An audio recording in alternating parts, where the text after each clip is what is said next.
Sharon Stone was a 90s icon thanks to her roles in Total Recall, Basic Instinct, and the Oscar-nominated Casino. Since then, she's managed to keep her career going strong, while more or less staying out of the spotlight. Let's take a look at what she's been up to. A quick glance at Sharon Stone's IMDb page proves that she's consistently stayed busy throughout her career. There has yet to be another big career-defining moment like that of her most infamous role in Basic Instinct, but that doesn't mean she's been sitting around knitting blankets for 20 years. The intervening decades since Casino have, interestingly, seen Stone focus more on tough, difficult female characters in smaller indie movies. She's also been taking aim at her sexpot persona. The year 2013 alone saw her playing a repressed mother in Lovelace, and a woman paying for sex out of desperation and loneliness in Woody Allen's Fading Gigolo. In a 2014 interview with The Independent, Stone waxed lyrical about her choice to play such roles, deadpanning that she feels the concept of shame was, quote, invented by a man. Whether this was in reference to Basic Instinct and the ensuing controversy is open to interpretation. Regardless, Stone is certainly unafraid of toying with the public's long-held idea of who she is. Back in 2001, Stone's life changed forever after she suffered a massive brain hemorrhage. As she detailed in an emotionally revealing op-ed in The Hollywood Reporter, Stone bled in her brain for 9 days straight. After spending a week in the ICU, noting the survival rate for what she went through, quote, is very low, Stone had to learn how to walk, talk, and read again. She spent the next 2 years trying to piece back together who she was, a process Stone now credits with making her unafraid of the aging process because she knows, quote, what the alternative is.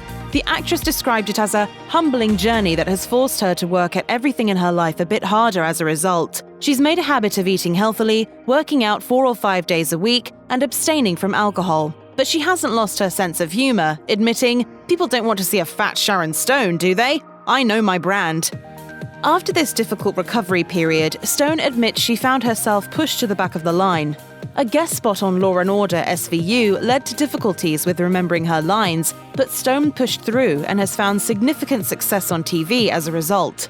Although she'd already appeared on the likes of The Practice and Roseanne over the years, it's only now that she's found a real home for herself on television. In particular, Stone headed up the TNT show Agent X, playing none other than the President of the United States. She also proudly executive produced the show. Next up on her roster was the intriguing Mosaic, in which she played popular children's author Olivia Lake. She also found time to narrate children's TV show Harold and the Purple Crayon throughout its 13-episode run, a nod perhaps to her status as a quietly content single parent. Arguably, Sharon Stone's biggest personal achievement over the past decades was her decision to become a mother.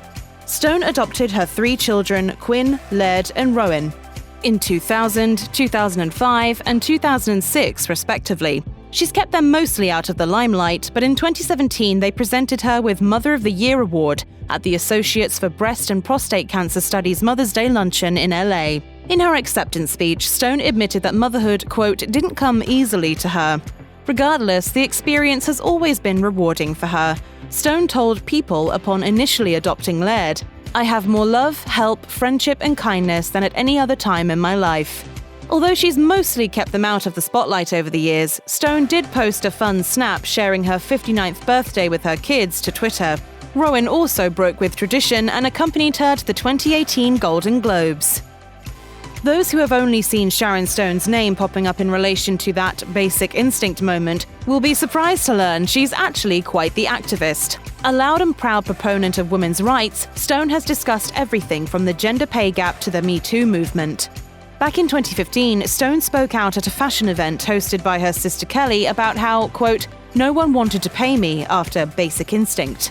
Stone recalled sitting at her kitchen table with her manager, crying with frustration. And even though she took a stand by refusing to work for free, Stone still got paid significantly less than her male co-stars. The struggle to survive in a male-dominated industry is something Stone discussed again in an interview with AARP, accompanied by fellow actresses Jane Fonda and Alfre Woodard.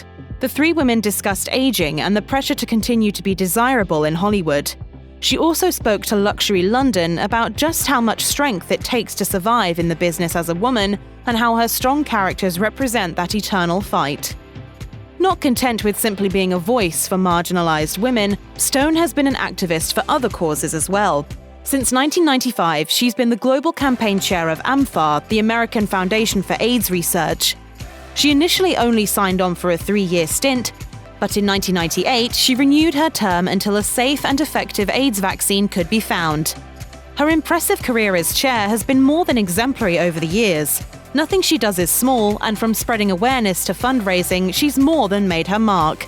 In August 2000, she hosted an auction at the starry Venice Film Festival that raised over $500,000. She even won the Peace Summit Award in 2013 for her work. Speaking of auctions, Stone seems to have a bit of a knack for utilizing them to their greatest potential. One of her most impressive moments as an activist and humanitarian came in 2015 when she held an impromptu auction to raise much-needed funds for Africa. As a guest of honor at the Palazzo Building Peace Award in Milan, Stone could have just smiled for the cameras and kept it simple. Instead, she took the opportunity in front of a crowd of the most powerful and wealthy construction industry CEOs in the world to raise both money and awareness. Stone managed to gain enough pledges just from this one moment of spontaneity to build a whopping 28 schools in Africa. According to Stone, the idea was spurred on from her meeting a businessman earlier who pledged to build 2 schools in exchange for a picture with her. With a busy acting career, 3 children, and a massive humanitarian commitment to contend with, it's amazing Sharon Stone finds time to breathe, let alone do anything else. And yet, in an interview with The Independent, she admitted to yet another creative pursuit, songwriting, albeit naturally with a humanitarian twist. Stone revealed that the first song she had ever published was in aid of Hurricane Katrina as part of the fundraising album Come Together Now. Interestingly enough, her song was actually the title track. Besides this, she's released songs in other parts of the world as well. She revealed, "I had a song come out in Argentina last year about a terrific writer and poet who was murdered in his car." Even further afield, Stone released a song in Sweden called Let's Kiss. Sharon Stone has had brushes with luxury brands before, launching a special line of personally designed vanity cases for Louis Vuitton back in 2000. Sales of their cases reportedly generated more than $3 million for amfAR. However, in 2016, she became even more entrenched in the fashion world. As detailed in an eye-catching spread in an in-depth interview with Luxury London, Stone starred in Austrian label Airfield's Spring-Summer 2016 campaign. Clad in a variety of stunning looks, Stone is the picture of assured confidence. She spends much of the interview discussing her seemingly everlasting appeal, noting, "Sexiness comes from deep inside. It's the feeling of being present, having fun, and liking yourself enough." As the interviewer noted, she actually began her career as a model before moving forward with acting. So it goes without saying that the campaign surely came easily to her, and it most likely won't be the last for a woman who doesn't let age get in the way. After years spent working away quietly in the background, Sharon Stone stormed back into the Hollywood maelstrom in the most take-notice way she could. Taking aim at her own man-eater personality, she turned up in The Disaster Artist. Almost upstaging James Franco himself in the sweet, true-life take on Tommy Wiseau and Greg Sestero's ultimate good-bad movie The Room, Stone appears as a bloodthirsty, platinum blonde talent agent. Called into the room by a subordinate who's visibly terrified of her, Stone turns her sights on Dave Franco's naively enthusiastic Greg, grabs him in her claws, and tells him simply, "You seeing anybody else?" No, I wasn't planning on it. You're mine. It's a funny, Hollywood-skewering moment in a movie full of them. It also reaffirms Stone's standing as an icon, even if many people will struggle to think of what they've last seen her in. Catherine Trammell is one of the most iconic villains in movie history, so it stands to reason that when super producer and American Horror Story creator Ryan Murphy was searching for someone to go toe-to-toe with Nurse Ratched herself in Ratched, a prequel series to the beloved 70s classic One Flew Over the Cuckoo's Nest, he went straight to Sharon Stone. As Town & Country magazine noted, the role of Lenore Osgood, a, quote, strange, fabulously wealthy villain with a pet monkey, was actually written with the actress in mind. Stone freely admits that nobody was really hiring her between the ages of 40 and 60, and that even nowadays people still largely associate her with her role in Basic Instinct. Regardless, she's confident there's a path forward for her. When it came to Ratched, the job felt as though it fit into that plan. Still, it's frustrating, with the actress admitting, "Even now, people say to me, you'd have to really disappear into a character. And I'm like, did you see Lovelace? That was me."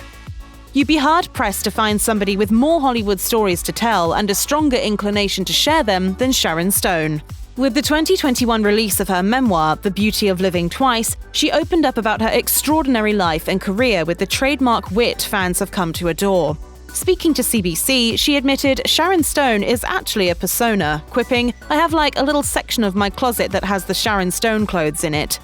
Although there are many different and very personal reasons to write a memoir, Stone knew exactly why she wanted to do it. The actress explained before covering each aspect of her life, she had to reintroduce herself and make it clear exactly who she is. She said, "So many people in my life have told the story of who I am and decided who I am for me, and told so many things that had nothing to do with me and more to do with the characters I've played. It just was really helpful for me to take back my own identity and to get clear about my own identity." Basic Instinct was a huge moment in Sharon Stone's career, but the movie's most infamous sequence still haunts her. In an excerpt from Stone's memoir, the iconic starlet argued, "It's about more than just a peek up my skirt, people." As far as Stone is concerned, she shouldn't have been turned into a punchline after appearing in a movie everybody was championing. Especially since, according to her, it wasn't her choice to do the scene that way. Stone discovered she'd gone full frontal only after the movie was completed, and she sat watching it in a room filled with men. The young actress, who pushed herself to the breaking point to be cast, had been reassured nothing could be seen, despite the fact she was specifically asked to remove her underwear. The reason she was asked to do so was because it was allegedly messing with the lighting. Right. By the time Stone realized what had happened, it was too late. She doesn't regret starring in the film, but she has something to say to everyone who still obsesses over her infamous scene. "Since I'm the one with the vagina in question, let me say, the other points of view are bull." Check out one of our newest videos right here. Plus, even more list videos about your favorite celebrities are coming soon. Subscribe to our YouTube channel and hit the bell so you don't miss a single one.